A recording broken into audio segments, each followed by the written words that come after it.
Of an I.W.A. tag team battle that took place just a couple of weeks ago in the Winston-Salem Memorial Coliseum. As I.W.A. returned to the Coliseum, the crowd was there, the wrestlers were there, everybody was enthusiastic.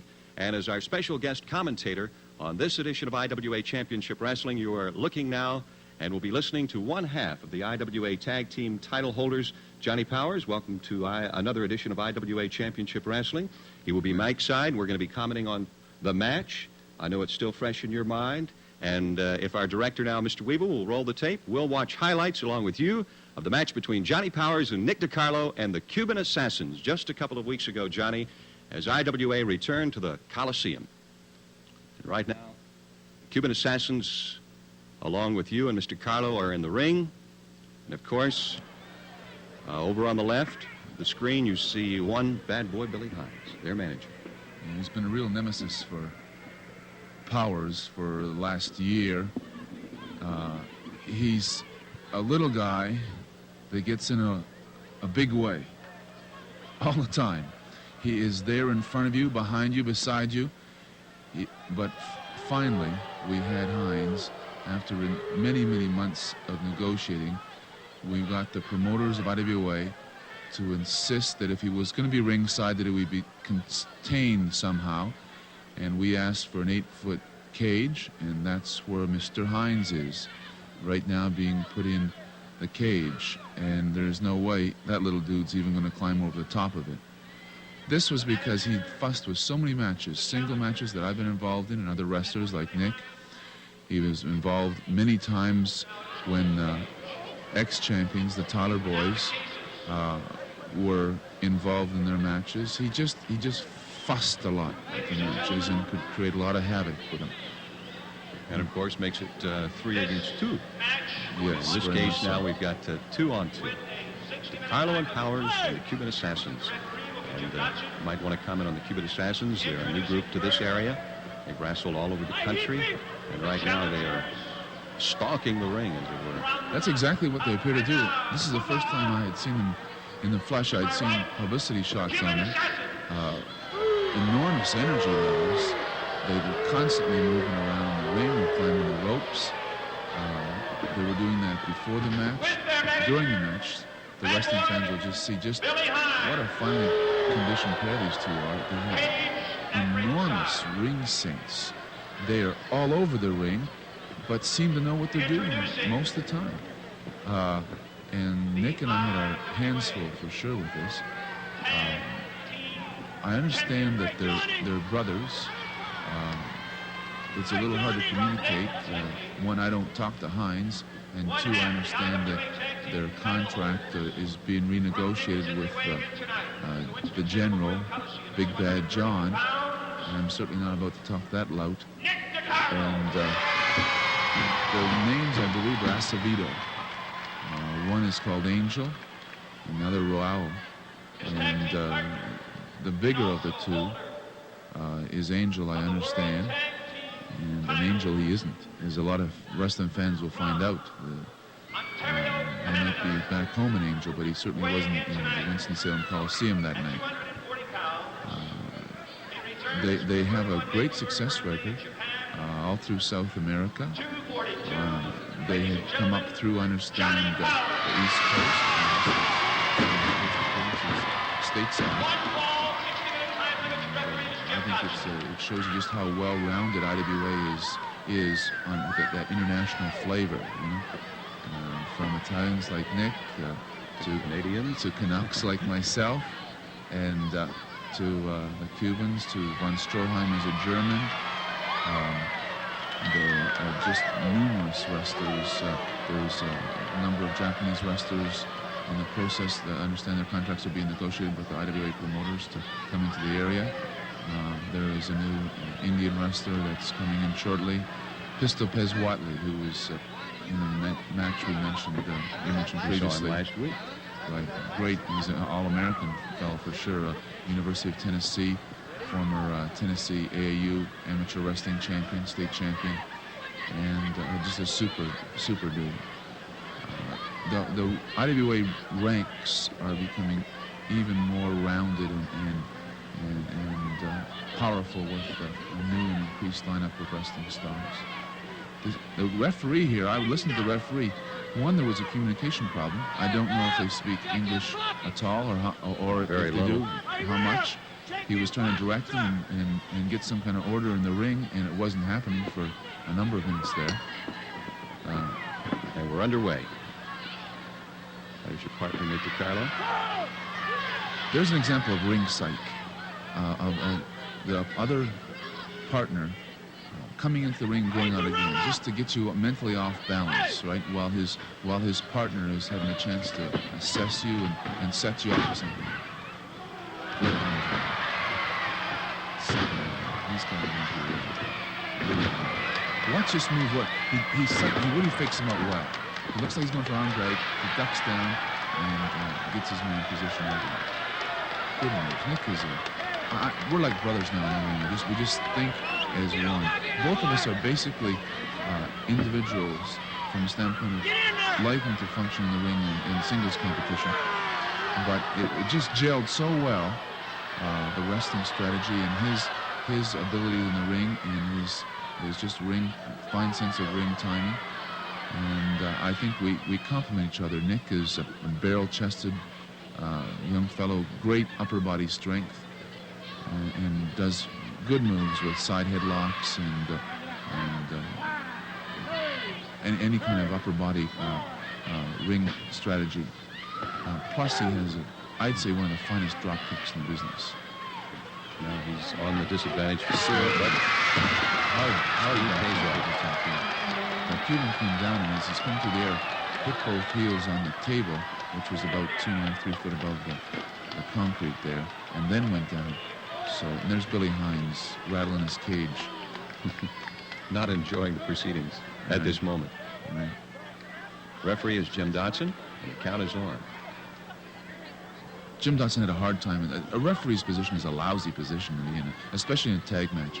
You've got to be on top of it. You try to be on top of it, but you can't all the time. There's just so much going on with 4 bodies in there, and sometimes 5 with the manager if he is around the area. It's very hard not to look bad sometimes. Good elbow smash in the chest. Side hip lock, take over. Good position. There's an example of what Nick likes to do is get in close and put a good side headlock on. He gets a lot of pressure. There was an ex-world champion, Ed Strangler Lewis, who that was his favorite hold and won many a match with a good crushing side headlock. That's where many of the cauliflower ears in this business, the wrestler's sport, come from. Side headlock. Good short tackle. Second tackle. Right now you have to be pleased with what's going on. Good counter move, right? Hip lock and double kick and escape. Back into the side headlock. Nick knows where he's at in the ring. Good position, moves well. Crowd really got into this match too. I might add, I was there at Ringside, and they were really into this one. Yeah, it's the Winston-Salem Coliseum, as I think most of the people in the I.W.A. network know, is a special meaning for Johnny Powers. I had a whole year's battle trying to get into the Coliseum after we were blocked from getting a continuance of our matches there. And this is the first re-debut of I.W.A. in the Winston-Salem Coliseum after a year and 2 months. And the fans just turned on. And I think the wrestlers were all up for it, too. All of us. It was like coming home again. It's like you've been away in a long tour and you come home with a family. And that's how the wrestling fans are in Winston-Salem. And it's just not the residents of Winston-Salem, because the wrestling fans that come down to the Coliseum come from a long distance. They come from, part of them from Virginia, the Martinsville, Collinsville area, Danville, Rocky Mount, Virginia. Some even come all the way from Roanoke and Lynchburg. I had a fellow tell me, that came up to Ringside and introduced himself and said he'd driven 100 miles just over the other side of Raleigh, Durham, to see this. Wrestling fans have great loyalties.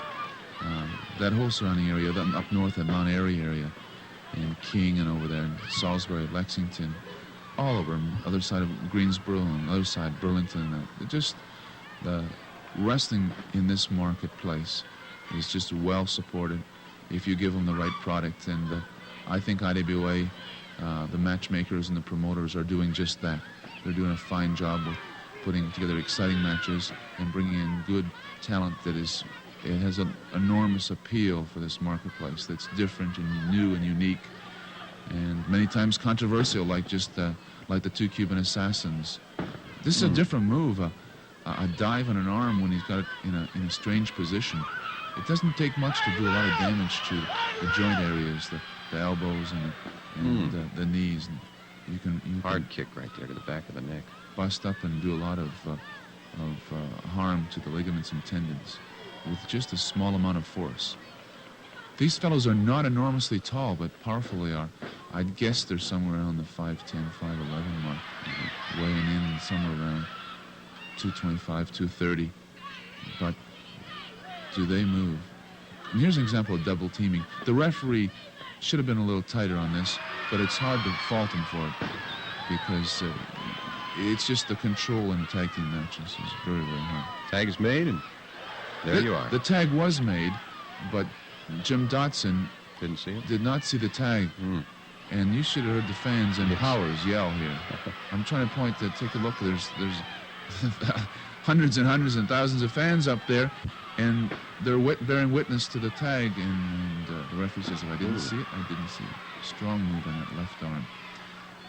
Here's an example of good wrestling strategy where you continue to work on one body part and wear it down. All right, the Cuban Assassins, Nick DeCarlo and Johnny Powers, we're going to have to take a commercial break, but we will return to this exciting match from the Winston-Salem Memorial Coliseum in just a moment.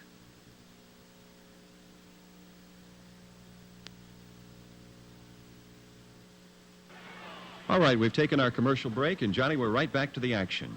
Nick DeCarlo, yours truly, and the Cuban Assassins. And they're still working on that arm. The key with these boys is that they can wrestle, and they keep constantly tagging out and coming in with a fresh partner.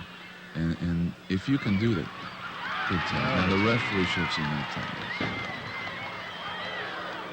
Forearm. Right into Nick. Great action. The crowd at this point is on its feet and yelling, "Go, Johnny, go." They didn't do that, which had to pump up the old adrenaline. It feels good, you know. Home crowd advantage. Exactly that, right. Any athlete who's competing in any sport, when he feels the support of the audience there, and you feel better. You don't want to let them down. You function basically as an individual, and your own sense of pride says, well, I don't want to look bad in the ring. I want to compete as strongly and as well as I can.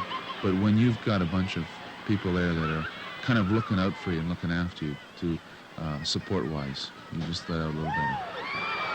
Hard dumping. No, it's not in the corner post there. I understand that the Cuban Assassins now, they were in Winston-Salem a couple of weeks ago. They will be wrestling throughout the Carolinas during the months to come. Right, in Virginia, too, all through the I.W.A. network down here on the East Coast. This is where I thought I had them, but it shows the resilience, the strength of both of them. The partner came in to give him that extra couple-second breather, and if he doesn't get up, right, I thought most men cannot take a crack to the head like that with a steel post. But he comes out of it. This shows you when an athlete's really in condition, you can take an enormous amount of punishment and still come back and keep the match alive. Of course, this was a long match. It had to go over 22 to 25 minutes. It felt like a couple hours in there. There are sometimes, if you're really in shape and you feel you've got your match psyched out, you can coast once in a while. This is not a match where you could coast for a second. If we didn't stay on top of it, we would have lost the belts. There was no question about that. I figured I'd give the Cuban a little exchange on the arm lock that he'd give to DeCarlo, just so he didn't think they were going to get away with it. On the fans jumping up in front of the cameras that were there at the Coliseum. Wrestling's a spectator sport. I mean, the fans just turn on. They get really involved. Up and over. And here's a backdrop that not many wrestlers can take. The fellow had to go up about, I'm 6'4", and if I put my arm like that, it's over 8 foot, so the fellow took an 8 foot backdrop. And he should have stayed down. Nice move. I forgot we did.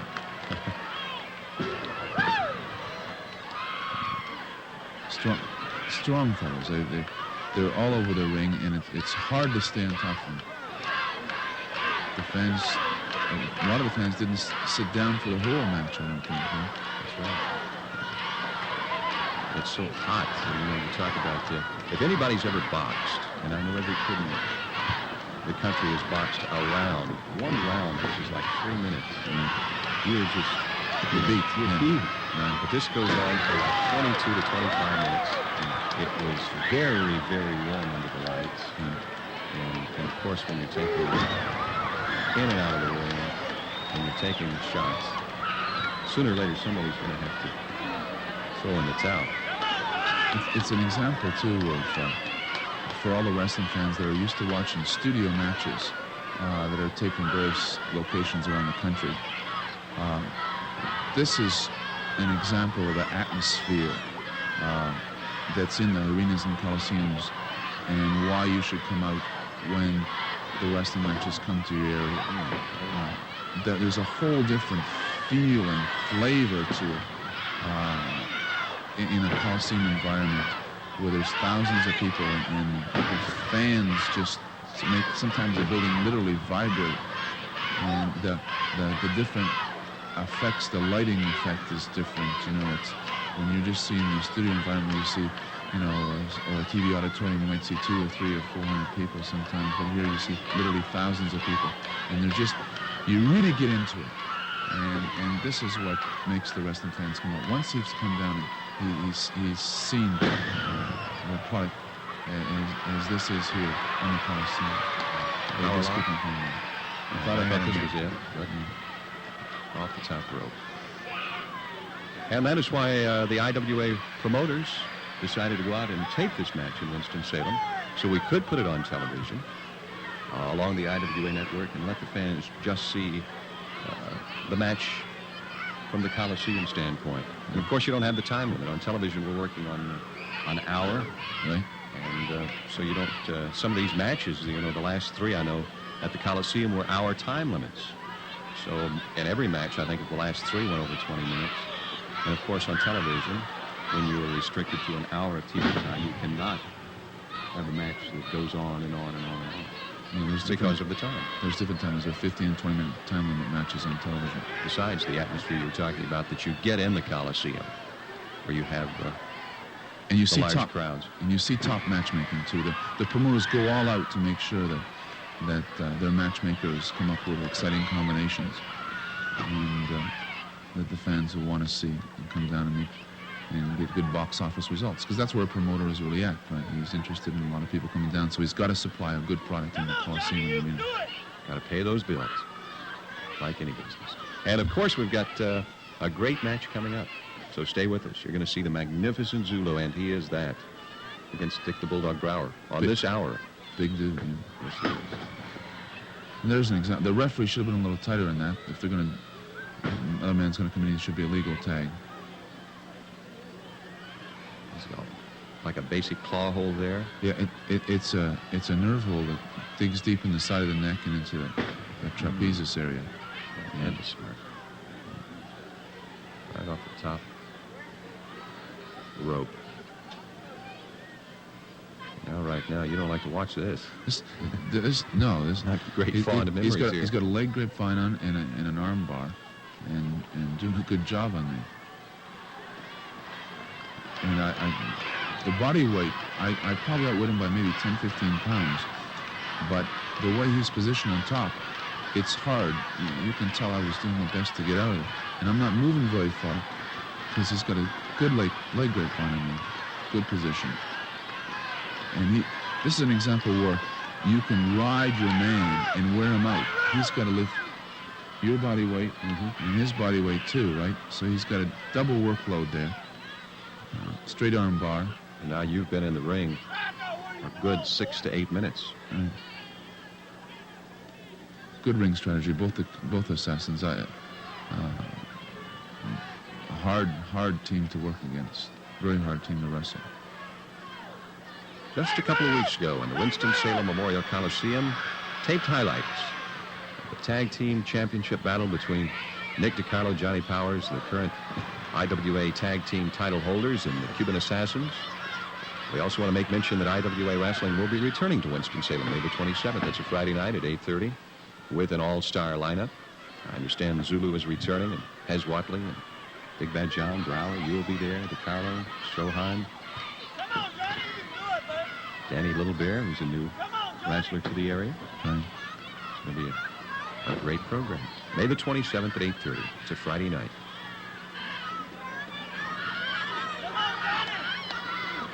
And again, you have not managed to get over, and I know you're trying to make that. Do you ever lose where you're at in the ring? Like, where is DeCarlo? Is he over here? Is he over there? My Lord, where is the man? I've got to make the tag. I'm tired and I'm hot. I need a break. I need to catch my breath. Do you ever lose exactly where you're at? Your ring sense, sure. I think any wrestler says it doesn't is not telling like it is. If you're really positioned there and you concentrate on one thing, if you're concentrating on your opponent, you can't always keep aware of what else is going on outside the ring. But you try to as much as you can, as quickly as you can, or you don't survive in that ring. Depending on your ability to keep it all together in a tag match, you've got to take advantage of every opening and every breather. That's what makes tag team matches exciting. They originated in Australia. The formal title is Australian Tag Team Wrestling. And there's just so much more action goes on in a tag match because you can tag off and get out of that and let a fresh man come out. Here's an example. Nick's all wrong there. He's going to do a job of it. It's a fantastic move. Look at a slingshot into the corner bucket. And build him a new face there. And again. Another example. This is a fantastic good move. Right over the top rope and out. That should have been the match right there.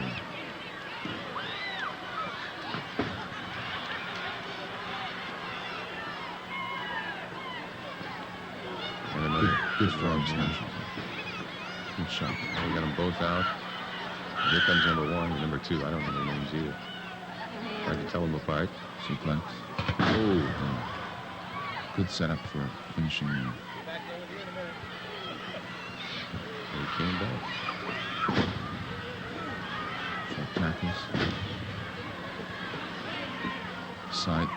We're going to side hip lock him, and their arms locked and the top ropes. It's a freaky move. I've never seen it happen before in wrestling. An attempt at a side hip lock and almost a completion.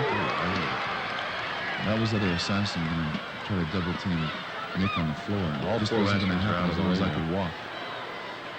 And the count is on from the referee, Mr. Dodson. And now it's all over. I don't think any of us were aware, except Right. that one assassin was trying to get back in the ring there. Right. Aware of the timing that was going on there. There was a count out. And what do you get? 30 seconds? 20 count on the 20? floor, 10 in the apron, Okay. and a 4 count with a 5 as a disqualification on the ropes if you don't break. Disqualification. All four wrestlers were outside the ring. And let's see what happens.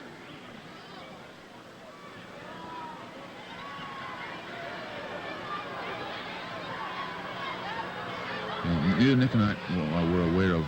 We should have been watching the time closer and got back in the ring. And would have had a better shot at it, a much better shot. Of course, it's hard to tell with that much noise and that much confusion of exactly what's going on. Now the presentation of the belts. I think that's coming up. Aha. There's the man out of the cage. You know that fellow? Yeah, Hines had to try to stick his nose in. And this is going to be one of the last times he does it. I've got his walking stick.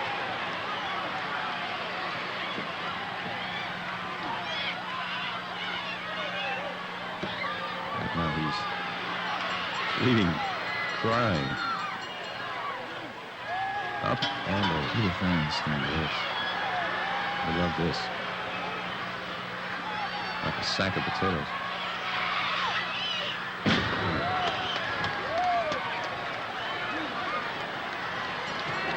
Great action from the Winston-Salem Memorial Coliseum. Tag team action with Johnny Powers, Nick DeCarlo. and the Cuban Assassins, along with their manager, Bad Boy Billy Hines. Now, on that situation, explain to the wrestling fans what exactly took place there. We broke away from the tape, but there were no winners. The title does not change hand on a disqualification or a count-out. It must be a pinfall, a three-count pinfall, or a submission. It was a 20 count. Both teams were counted out on the floor for a 20 count. And I talked it over with Nick, I'd like to get in the ring against the Cuban Assassins again. We'd be happy if their manager would, at any time, any place, get them back in the ring. We'd like to have it a firm finish and a decisive win. But as it stands now, you have the belts. We're current I.W.A. Tag Team Champions. And no match has been signed yet to go against the Assassins. Not at the moment. Of course, there are other capable teams throughout I.W.A. and one Tyler Brothers who held that title for a long while. We got to take a break for some commercials, and then we'll be back with more action. The Magnificent Zulu and Dick the Bulldog Brower coming up in just a moment.